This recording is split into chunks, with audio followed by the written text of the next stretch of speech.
Bom dia, irmãos.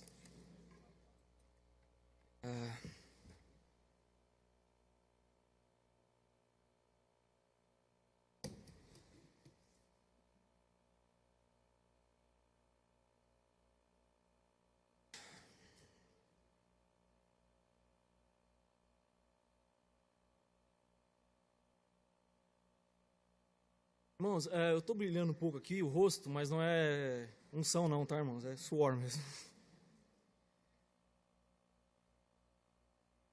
Agora, não sei se é por causa do calor ou do nervosismo, ou se é os dois juntos também.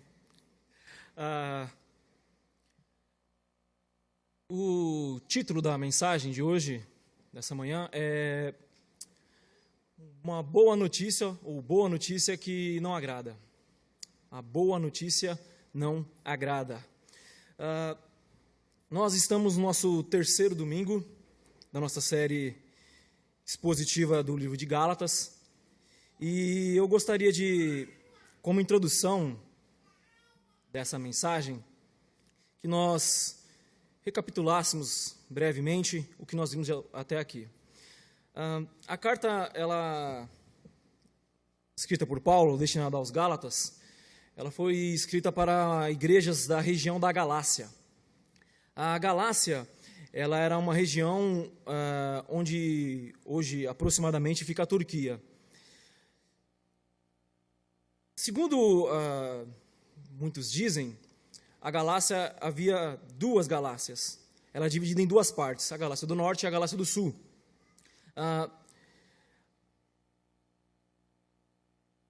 As igrejas fundadas por Paulo, ou melhor dizendo, essa carta é endereçada às igrejas da Galácia do Sul. Se assim for, são as igrejas de Antioquia, da Psídia, Icônio, Listra, Derbe, 4 igrejas que Paulo ele fundou na sua primeira viagem missionária. Isso aconteceu, se assim foi, aconteceu entre o capítulo 13 e o capítulo 14 de Atos dos Apóstolos. Após Paulo ele fundar essas igrejas e ele se ausentar, ele voltar, continuar no seu ministério, a sua missão, vieram ou se infiltraram naquelas igrejas cristãos, os chamados judaizantes. Quem eram esses judaizantes? Eles eram judeus, provavelmente de Jerusalém e muito provavelmente fariseus, que se converteram ao cristianismo. E eles ensinavam o seguinte: não só o evangelho basta, você tem que crer no evangelho, você tem que acreditar em Cristo. Porém, entretanto, mas, ou ainda mais, você deve, além de crer em Cristo, de receber o evangelho, você deve guardar a lei de Moisés. Então, eles ensinavam que, estava para essas igrejas, que eles deveriam se circuncidar, que eles deveriam guardar o sábado, que eles deveriam guardar toda a lei dietética, toda a lei cerimonial, todas as festas judaicas. E Paulo ele escreve essa carta para combater os judaizantes. É bom lembrar que, de primeiro momento, não parece ter tanta importância o fato de os judaizantes eles estarem perturbando com esse ensino, mas uma coisa tem que ser bem frisada aqui. Essa heresia, esse falso ensino, esse falso evangelho dos judaizantes, foi o que gerou, ou que influenciou, ou que ocasionou, continuem guardando a lei de Moisés. Ou seja, eles deveriam ser judeus como qualquer um. E a igreja de Jerusalém, no seu primeiro concílio, que está registrado lá em Atos, capítulo número 15, eles se reúnem para debater em relação a isso. Toda a liderança, todos os apóstolos, inclusive Paulo e Barnabé, estão lá para discutir em relação a isso. E o que eles decidem, a decisão deles, é por rejeitar o ensino judaizante. Se assim foi, então provavelmente Paulo escreveu a sua carta entre o capítulo 14 e o capítulo 15 de Atos. Porque no capítulo 13 e no capítulo 14, a sua primeira viagem missionária, ele funda essas igrejas na região da Galácia. No capítulo 15 ocorre o primeiro concílio de Jerusalém. Então, provavelmente, Paulo escreve essa carta ali entre o capítulo 14 e o capítulo 15 de Atos dos Apóstolos. E faz muito sentido, porque esse falso ensino estava começando a proliferar e Paulo estava começando a se degladiar com esses falsos irmãos, essa heresia judaizante. Se assim foi, se realmente esse entendimento, essa visão está correta, então no capítulo de número 16 de Atos dos Apóstolos, quando Paulo vai iniciar a sua segunda viagem missionária, ele tem que ir primeiramente para onde? Para as igrejas onde o ensino judaizante está sendo proliferado. E é o que acontece. No capítulo de número 16, começa dizendo que Paulo ele vai para as igrejas de onde? De Listra, de Derbe, de Icônio. Então, quase certamente, Paulo fundou essas igrejas na sua primeira viagem missionária e ele escreveu a sua carta antes do capítulo de número 15. Porque vejam só, se o tema do primeiro concílio de Jerusalém foi justamente os judaizantes, o ensino judaizante, por que Paulo ele não escreve, então, ele não usa esse artifício, a decisão dos apóstolos, para combater os judaizantes quando ele escreve a sua carta? Se você lê os 6 capítulos de Gálatas, Paulo não faz menção, em nenhuma maneira, em nada, em relação à decisão dos apóstolos. Porque, vejam, se esses judaizantes que eram de Jerusalém, eles estavam ensinando esse falso evangelho e dizendo que eles faziam isso debaixo da autoridade dos apóstolos, e que Paulo não fazia isso orientado pelos apóstolos, então por que Paulo não simplesmente usou esse artifício? Eu estou me baseando no comentário, ou na visão, ou no entendimento do próprio Calvino. Calvino chega a dizer o seguinte: Paulo seria negligente, no seu comentário aos Gálatas, Calvino diz, Paulo seria negligente se ele deixasse passar uma decisão tão importante como foi do primeiro concílio de Jerusalém. Então, provavelmente, quando Paulo escreveu sua carta, esse ensino estava começando a ganhar corpo dentro da igreja, estava começando o seu auge, ou o seu ápice dentro da igreja e deveria ser combatido. Qual foi o propósito dessa carta? Por que Paulo escreveu? Os propósitos são os seguintes: defender o seu apostolado, porque os judaizantes diziam que Paulo não era apóstolo, ou se ele fosse apóstolo, ele não era um apóstolo como os 12, e eles estavam debaixo da autoridade dos 12, então quem teria maior autoridade? Eles ou Paulo? Paulo vai combater, vai defender o seu apostolado, e já logo no capítulo 1, versículo 1, ele faz isso. Ele começa dizendo que o apostolado dele não é segundo a vontade de homem nenhum, mas segundo a vontade de Deus. Ele também escreve essa carta para combater a heresia dos judaizantes. Pode ver que logo no versículo 7, 8 e 9, ele diz que pessoas estavam pervertendo e perturbando aquela igreja, e que eles estavam pregando um falso evangelho que nem era evangelho. E ele vai dizer que esses que estavam pregando tal ensino deveriam ser amaldiçoados. Ele diz que seja anátema quem pregue assim, que seja amaldiçoado. Outro propósito é para reafirmar o verdadeiro evangelho. Se o falso evangelho estava se proliferando nessas igrejas, é porque o verdadeiro evangelho estava sendo escanteado. Então veja que logo no versículo 3 e versículo 4 ele vai dizer: a vocês graça e paz da parte de Deus, nosso Pai, e do Senhor Jesus Cristo, e vejam, que se entregou a si mesmo por nossos pecados, a fim de nos resgatar dessa presente era perversa. Em algumas traduções diz desarraigar desse século presente. Então, logo de início, ele deixa bem claro que o propósito dele também é reafirmar o verdadeiro evangelho. E mais um propósito dessa carta é combater a libertinagem. Ele vai dizer isso no capítulo de número 5, versículo 13. Ele diz: meus irmãos, não usem da liberdade para dar ocasião à carne. Em algumas traduções mais atuais diz: não abusem da liberdade cristã para dar ocasião à libertinagem. Porque vejam, os judaizantes diziam que esse ensino que Paulo estava propagando nas igrejas, de que a salvação é somente pela fé e pela graça, isso gerava, ou melhor, isso fazia com que as pessoas não mudassem de vida. Elas continuavam promíscuas. Esse falso ensino de Paulo, que assim eles diziam que era, gerava pessoas libertinas. E Paulo vai combater também essa acusação contra o seu evangelho, dizendo que não, o evangelho da liberdade em Cristo não leva um verdadeiro salvo à libertinagem. Tudo bem? Vamos então ao versículo de número 10, que é o versículo que inicia a nossa mensagem aqui. Depois de recapitularmos, vamos para o texto em si. Eu dividi o texto em 3 partes. Então, a primeira parte vai do versículo 10 ao versículo 12. Eu estou usando a tradução da NVI, que é a melhor tradução.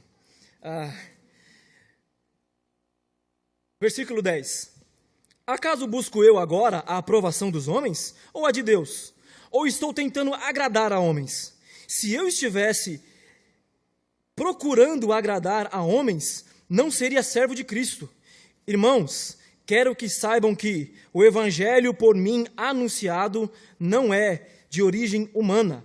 Não o recebi de pessoa alguma, nem me foi ele ensinado. Ao contrário, eu o recebi de Jesus Cristo por revelação. Paulo, ele vai se defender de uma acusação que os judaizantes estavam dizendo contra ele, de que Paulo ele estava mudando o evangelho verdadeiro para tentar agradar os homens, para tentar receber alguma coisa dos homens, para tentar receber aprovação, prestígio, ou mesmo até dinheiro. E Paulo ele já começa combatendo isso. Ele diz: não, irmãos, eu não estou tentando agradar homem algum. Será que eu estou tentando agradar a homens? Se eu estivesse tentando fazer isso, em vez de procurar agradar a Deus, eu não seria servo de Cristo. Irmãos, irmãs, um verdadeiro servo do Senhor, aquele que foi realmente salvo por Deus, ele não busca agradar primeiramente a homens, e sim a Deus. Não é assim um dos lemas da reforma? Só lhe deu glória? Somente a Deus glória? Tudo, em todas as nossas coisas, em tudo que fazemos, em tudo que pensamos e vivemos e cremos, o nosso objetivo tem que ser única e exclusivamente a glória do Senhor. Não é assim um dos lemas que nós, como reformados, dizemos que temos? Vivemos para a glória de Deus. Meus irmãos, minhas irmãs, infelizmente, na igreja, nos nossos dias, a igreja no Brasil, e até mesmo dentro do nosso meio reformado, líderes, pessoas ou pseudo-líderes, pseudo-homens de Deus, que se dizem servos do Senhor, eles não passam de bajuladores. Vivemos num período em que a igreja ela está se amontoando cada vez mais, se acumulando de pessoas que não fazem outra coisa a não ser elogiar e elogiar. Mas a Bíblia deixa bem claro, e Paulo fala isso, que o objetivo primeiro de um servo do Senhor não é agradar aos homens, mas a Deus. Não estamos dizendo com isso que você tem que ser rude com as pessoas, que um pastor, que um líder, ele tem que ser rude, áspero, ele tem que ser estúpido com as pessoas, que quando você for falar do evangelho para alguém, você tem que ser arrogante, você tem que ser ignorante. Não é isso. Mas não devemos mudar o conteúdo da mensagem do evangelho para agradar aos homens. Spurgeon, eu gosto sempre dessa citação, Spurgeon dizia que o evangelho não precisa de defesa. O evangelho não precisa ser defendido por homem nenhum, por ninguém. O evangelho ele não é um gatinho. O evangelho é um leão preso numa jaula. O seu único papel é só abrir a jaula e deixar que ele faça o estrago. Para bem ou para mal. Porque Lutero vai dizer que quando o evangelho verdadeiro é pregado, algo acontece. Seja bom ou seja ruim, mas da mesma forma não fica. E assim tem que ser na nossa igreja, assim tem que ser conosco. Nós não temos que vir aqui porque, embora hoje está um pouco quente, pessoas se abanam, mas não temos que vir aqui simplesmente porque o banco é confortável, porque temos um ar-condicionado bom, se bem que hoje está mais ou menos. Não temos que vir aqui simplesmente porque nós temos amigos aqui, temos um convívio. Isso aqui essa comunidade não é um clube. Nós não somos primeiramente amigos, mas irmãos em Cristo Jesus, filhos de Deus. Não venha e não temos que vir aqui pensando que nós temos que ouvir palavras boas e afáveis aos nossos ouvidos. Pelo contrário, temos que ouvir a verdade e a verdade de Deus. E como o primeiro lema da Reforma, somente a Escritura. E ele vai mais além. Toda a Escritura. Temos que ouvir a verdade e toda a verdade de Deus. Spurgeon, no seu discurso de despedida, ele vai dizer, na sua pregação de despedida, me desculpem, na sua pregação de despedida, ele vai perguntar o seguinte, é uma pergunta retórica, ele vai dizer, por acaso eu deixei de pregar a vocês toda a verdade de Deus?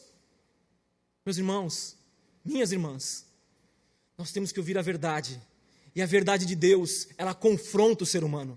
O verdadeiro evangelho, ele busca agradar primeiramente a Deus. O verdadeiro evangelho, ele humilha o ser humano e glorifica a Deus. Porque esse é o propósito do evangelho, que o homem se ponha no seu lugar, como alguém carente e necessitado de Deus. E Deus é o soberano Senhor e Criador de todas as coisas. Ele está sentado num trono alto e de sublime glória. E a Ele não deve favor ninguém. Ele não deve favor a ninguém. Antes, todos são devedores a Deus. Todos pecaram e estão destituídos da glória de Deus. Esse é o verdadeiro evangelho. É isso que nós temos que ouvir. Que nós não somos pessoas boas. Pelo contrário, somos pecadores e que a única coisa que nos diferencia dos de lá de fora é porque Deus teve misericórdia de nós e nos resgatou da condenação, da morte, do jugo do pecado. Isso não é pregado. Isso não é mais ouvido nas igrejas. Pessoas estão indo ao contrário de Paulo. Paulo diz, eu procuro agradar a homens em vez de Deus. E nas igrejas, e até mesmo em alguns círculos reformados por aí, estão indo na contramão do versículo de Paulo, versículo 10. Estão dizendo, eu procuro agradar a homens em vez de Deus. Por quê? Eu já ouvi isso. Mas se eu falar... Mas isso que você está dizendo é bom.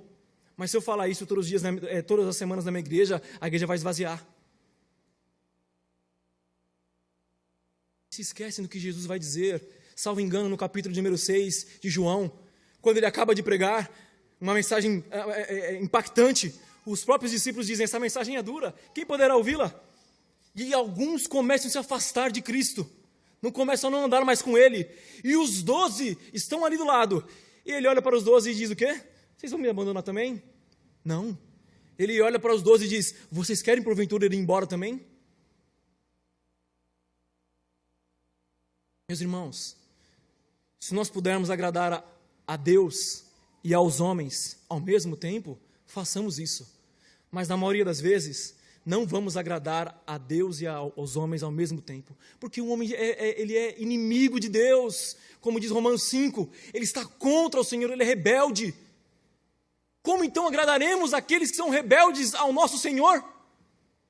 Meus irmãos, agrademos primeiramente a Deus. O servo de Cristo agrada a Deus, primeiramente. Se ele procura primeiramente agradar a homens, ele não é servo de Cristo.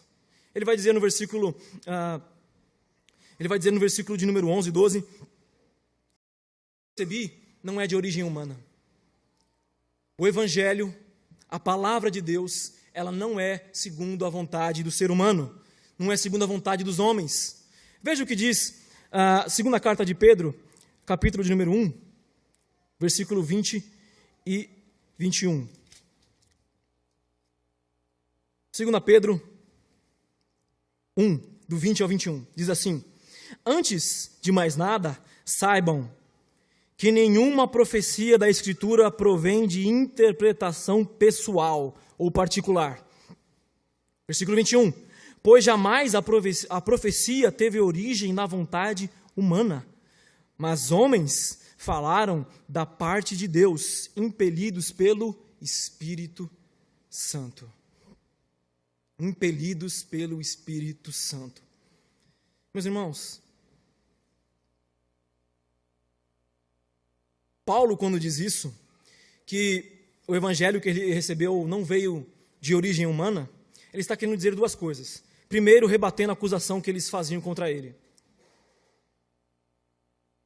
de que o evangelho que ele pregava não era o evangelho de Deus. Ele diz, não, o meu evangelho é de Deus sim, o O meu evangelho não veio dos homens, veio de Deus, eu não aprendi de ninguém. E ao mesmo tempo, ele está contra-argumentando os judaizantes, dizendo, olha, o meu evangelho não é de origem humana, e o de vocês? O meu evangelho eu não aprendi de ninguém. Eu aprendi do próprio Cristo, e vocês de quem aprenderam? É isso que ele está querendo dizer aqui. Vivemos num período, já há alguns séculos, em que a sociedade, em que a ciência, ou melhor dizendo, os cientistas, em que o ateísmo, em que o secularismo, em que todo o ismo que você imagine, ele tenta diminuir ou desacreditar a palavra do Senhor. Vivemos num período que, se você afirma que você é cristão e que você crê na Bíblia e crê em toda a Bíblia, crê que tudo que está escrito aqui é a verdade, muitos olham com desdém para você. Eu já ouvi pessoas me dizerem o seguinte: nossa, eu te achava tão inteligente até agora. Dentro da faculdade. Eu já vi pessoas me dizerem o seguinte: nossa, mas você é uma pessoa, eu te achava uma pessoa tão legal. Como é que você acredita nisso? Nós ouvimos de pessoas o seguinte: mas a ciência já provou tudo. A ciência já provou que a Bíblia aí, o que está escrito na Bíblia é mentira, que isso tudo é invenção humana. Mas a palavra de Deus, os apóstolos do Senhor, por diversas vezes eles afirmaram: a profecia da Escritura não é de origem humana. Nós não pregamos não aquilo que nós achamos que é.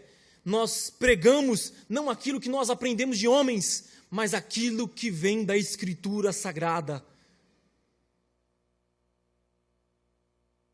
Quantas vezes nós estamos conversando com alguém que acha que é cristão, alguém que parece ser cristão, mas quando você vai conversar com ele, ele não acredita em metade da Bíblia, ou ele interpreta a Bíblia do jeito dele. Pedro vai dizer: não é de particular interpretação.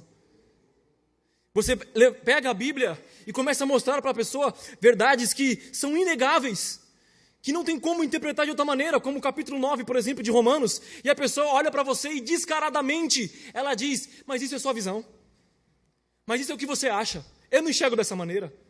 E aí quando você vai para 2 Pedro 1, 20 e 21, e mostra para ela que a Bíblia diz também que não tem que interpretar cada um do seu jeito, mas só tem uma maneira de interpretar a palavra de Deus, ela olha para você e também diz a mesma coisa.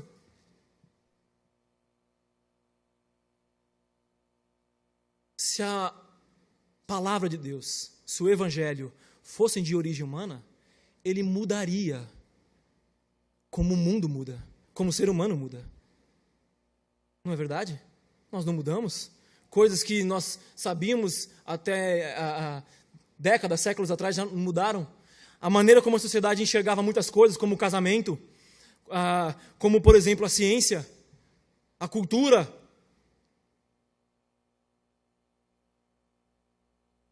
Mudou. Se o Evangelho fosse de origem humana, ele teria mudado. Mas ele não muda. E por que ele não muda? Porque ele provém de um ser que é imutável, de um ser que é perfeito, que jamais muda, que jamais tem sombra de variação.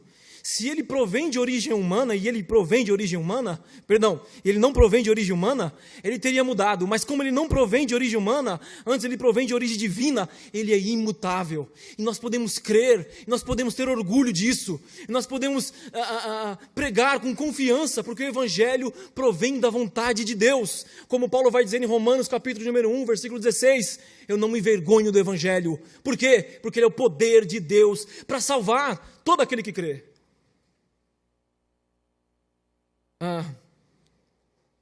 Segundo ponto, melhor dizendo, terceiro ponto, Paulo, ele recebeu o Evangelho diretamente de Cristo por revelação. Ele diz aqui, ele conclui no versículo 12, que foi por revelação. Segundo alguns irmãos entendem, esse por revelação, não foi que ele foi aos poucos recebendo o Evangelho, mas que foi uma coisa abrupta, uma coisa imediata, um ato único. Por quê? Eles se baseiam no seguinte: a palavra revelação, a palavra que está aqui no grego, é a mesma palavra que dá título, ou que é a primeira palavra do Apocalipse. Essa palavra revelação é a mesma palavra do Apocalipse. É a mesma palavra que dá título ao livro do Apocalipse. E esse Apocalipse, no grego, ele tem o sentido de tirar o véu. Imagine, hoje em dia acho que quase não fazem isso mais, né? Imagine uma noiva adentrando na igreja e ela está coberta com o véu. Você não consegue enxergar muito bem o rosto dela. Quando ela chega na frente do altar, e ela olha para o seu noivo, o noivo tira o véu, levanta o véu, ele descobre o véu dela, e ele consegue enxergar ela nitidamente. O que alguns estudiosos vão dizer, alguns irmãos vão dizer, que esse por revelação, Paulo está fazendo menção à sua conversão em Atos, no capítulo de número 9. De que quando ele se converteu, foi algo abrupto, foi algo imediato. Em um momento, ele que não acreditava em Cristo, ele tem um encontro com o Senhor ressurreto, cai da sua cavalgadura, quase não sai, e ele ouve uma voz dizendo: Saulo, Saulo, por que me persegues? E ele diz: Senhor, quem és tu? Sou eu, Jesus, o Nazareno, a quem você persegue. Alguns vão dizer que quando ele diz isso aqui no versículo 12, ele está fazendo menção à sua conversão em Atos, no capítulo de número 9. Ou seja, meus irmãos, eu não recebi o evangelho de ninguém, foi o próprio Cristo que se revelou a mim. Ele mesmo me apareceu em Damasco e me mostrou e me provou que ele é o Cristo, que ele é o Messias. 2. Segunda parte, vai do versículo 13 ao versículo 14, e fala do passado de Paulo no judaísmo. Na primeira parte, do versículo 10 ao versículo 12, Paulo fala do evangelho pregado por ele. Na segunda parte, ele fala do seu passado no judaísmo. Vejam só, versículo 13 e versículo 14. Vocês ouviram qual foi o meu procedimento no judaísmo, como perseguia com violência a igreja de Deus, procurando destruí-la. No judaísmo, eu superava a maioria dos da minha idade e era extremamente zeloso das tradições dos meus antepassados. Paulo, ele era perseguidor da igreja. Paulo, ele era um judeu fanático e ele odiava a igreja de Cristo. E não somente odiava, como ele se esforçava para destruí-la. Vejam só. Atos. Vou ler alguns versículos aqui. Atos, no capítulo de número 8, no versículo de número 3, diz assim, Atos 8, 3.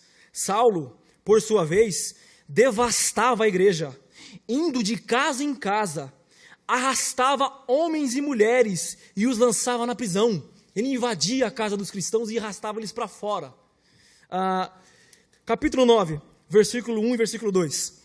Enquanto isso, Saulo ainda respirava ameaças de morte contra os discípulos do Senhor. Dirigindo-se ao sumo sacerdote, pediu-lhe cartas para as sinagogas de Damasco, de maneira que, caso encontrasse ali homens ou mulheres que pertencessem ao caminho, pudesse levá-los presos para Jerusalém. Mais ainda, capítulo 26, versículo 9, 10 e 11.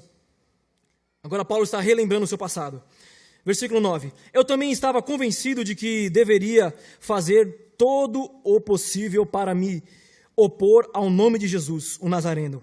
E foi exatamente isso que fiz em Jerusalém. Com a autorização dos chefes dos sacerdotes, lancei muitos santos na prisão, e quando eles eram condenados à morte, eu dava o meu voto contra eles. Muitas vezes ia de uma sinagoga para outra, a fim de castigá-los, e tentava forçá-los a blasfemar Em minha fúria contra eles, cheguei a ir às cidades estrangeiras para persegui-los. Esse era Saulo, o judeu. Ele ainda diz ainda no versículo 14, que ele era extremamente, irmão, Deus abençoe, extremamente zeloso das tradições dos seus antepassados. Ele está falando aqui de todo o seu aprendizado judaico. E vejam que ele diz que é tradições dos seus pais, tradições dos seus antepassados. Naquela época, o judaísmo já havia acrescentado à palavra de Deus tradições humanas, tradições de rabinos. Vejam só, ainda em Atos, no capítulo 22, versículo 3, Paulo também falando: sou judeu, nascido em Tarso da Cilícia, Atos 22, 3. Sou judeu, nascido em Tarso da Cilícia, mas criado nesta cidade, Jerusalém. Fui instruído rigorosamente por Gamaliel na lei de nossos antepassados, sendo tão zeloso por Deus quanto qualquer um de vocês hoje. Mais um texto, Filipenses 3.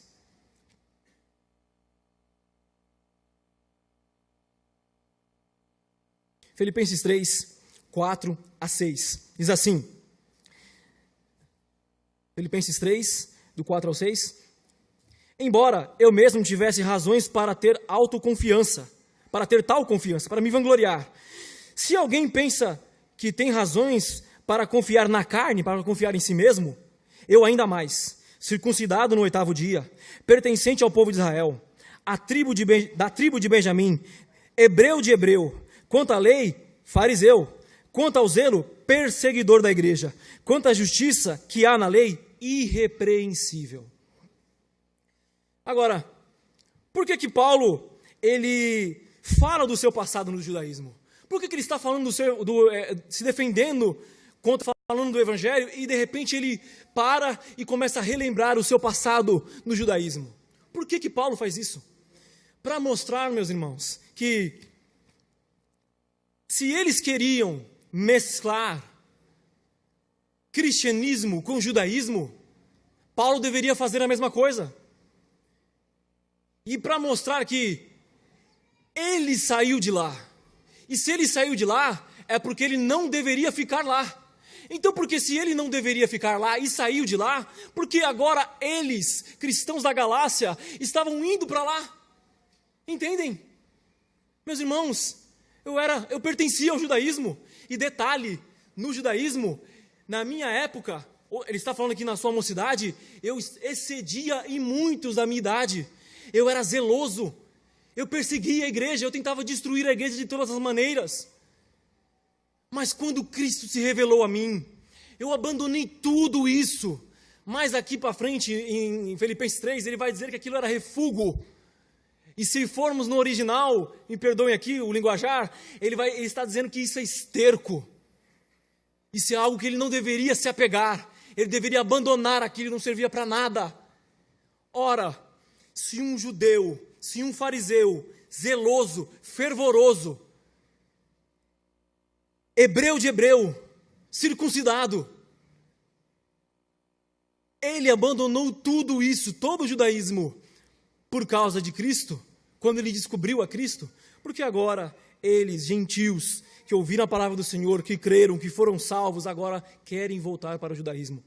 Ele está não somente repreendendo os irmãos da Galácia, como também ele está atacando ao ensino judaizante, mostrando que aquele ensino era um falso evangelho, que não era o evangelho verdadeiro.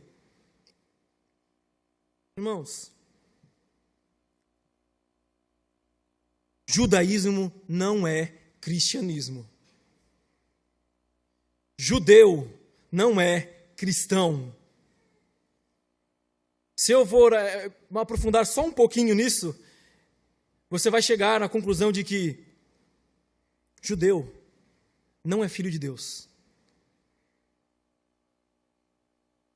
O povo judeu não é o povo do Senhor.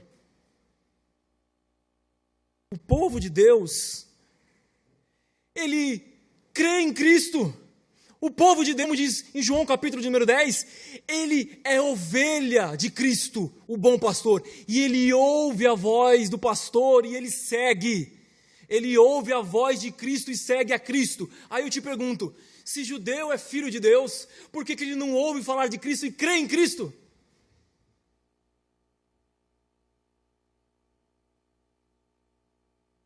Não se engane, irmãos. O que nós ouvimos no nosso passado em igrejas, em locais diversos, o que nós acreditamos sobre o judaísmo, não é a verdade de Deus. E muitas pessoas olham e dizem, olha só como eles são zelosos, olha só como eles se vestem, olha o quipá, olha a menorá, olha o talite, olha tudo que eles fazem, esses ados. Meus irmãos, prosperidade financeira muitas vezes não significa prosperidade espiritual, bênção de Deus. Pode muitas vezes significar que Deus está trazendo condenação, enganando tais pessoas, achando que prosperidade e bênção de Deus é a mesma coisa, prosperidade material. Eu tenho que prosseguir aqui, não vou me delongar muito nisso.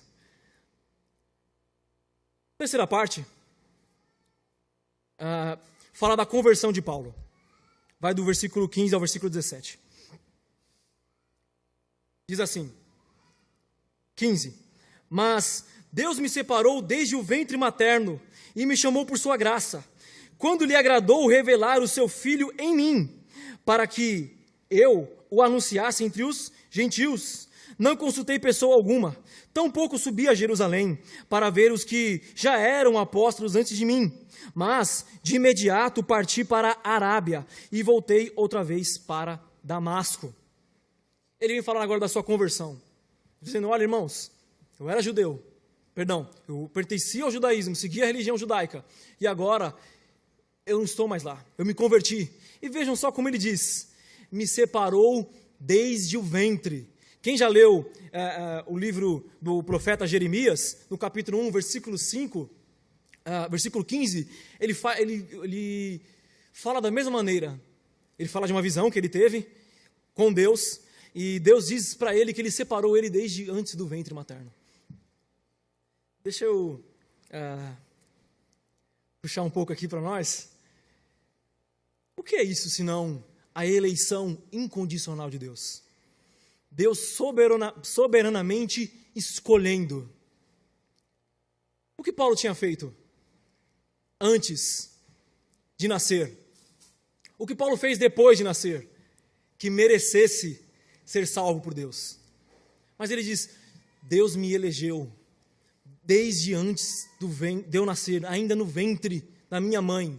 Isso é eleição incondicional. E ele continua dizendo, e me chamou por sua graça.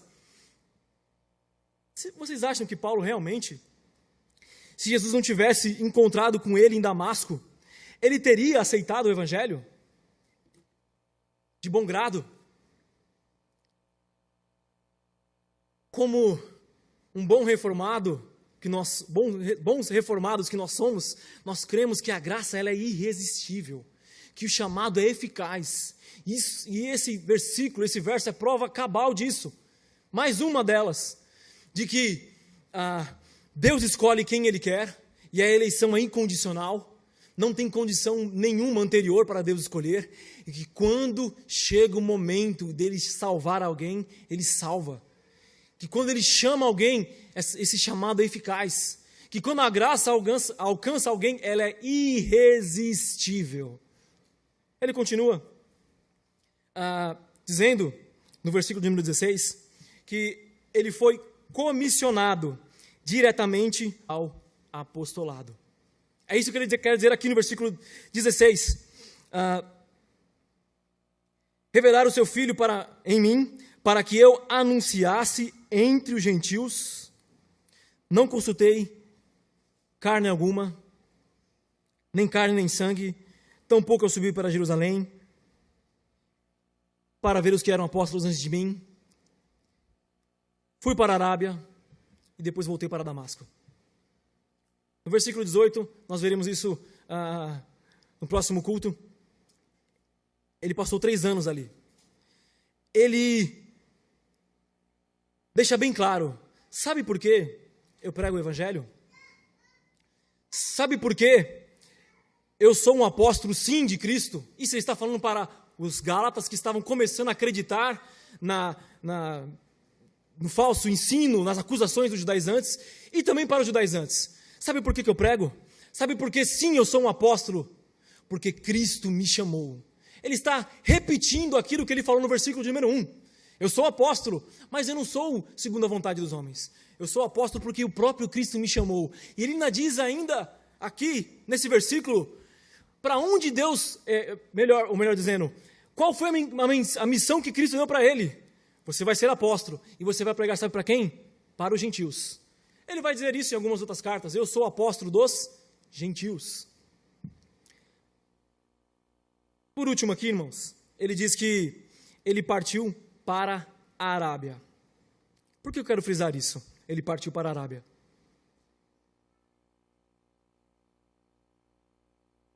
Vejam que ele diz que ele partiu para a Arábia e voltou para Damasco. Se você ler o capítulo 9 de Atos, você vai ver que ele ficou pregando ali em Damasco durante um período. Mas por que aqui ele faz menção a isso? Alguns irmãos, como por exemplo, dar nome aos bois aqui, né? O Hernandes Dias Lopes, eu consultando o comentário dele, eles vão dizer que esse partiu para a Arábia significa que ele passou um período com o Senhor. Ele se retirou. Quem conhece um pouco a respeito da geografia bíblica e da Arábia, sabe que naquele período era um lugar deserto, cheio somente de areia. Ele passou um tempo com o Senhor, orando, meditando, lendo o Antigo Testamento. Ele passou um tempo ali a sós com Deus para rever tudo aquilo que ele acreditava antes. Isso segundo alguns irmãos dizem. Irmãos, só uma coisa aqui, para nós concluirmos. O povo cristão, ele é um povo conhecido, ou desde sua origem, um povo marcado pela comunhão com Deus e pela leitura da sua palavra. É um povo que ele busca ter comunhão com o Senhor em oração e em leitura da palavra. Meus irmãos, busquemos sempre orar ao Senhor. Orar a Deus continuamente. Orar a Deus como sinal de dependência dEle. E ler a palavra do Senhor. Deixa eu só fazer uma pergunta aqui. Por que vocês acham que no Antigo Testamento, quando Deus ele usou os profetas, ele usou eles escrevendo livros? Por que vocês acham que quando Deus usou os apóstolos no Novo Testamento, ele usou escrevendo cartas? Escrevendo. Para quê, irmãos? Para que fosse lido. Historicamente, a igreja, historicamente, o povo protestante, historicamente, os reformados são conhecidos como um povo da leitura, um povo que lê, um povo que é assíduo leitor. Leia, meu irmão, leia a palavra do Senhor, busque entendimento na palavra de Deus, leia quantas vezes possível, leia a palavra de Deus toda a Escritura, irmãos. Paulo passou um tempo com o Senhor, orando e estudando as Escrituras Sagradas. Conclusão.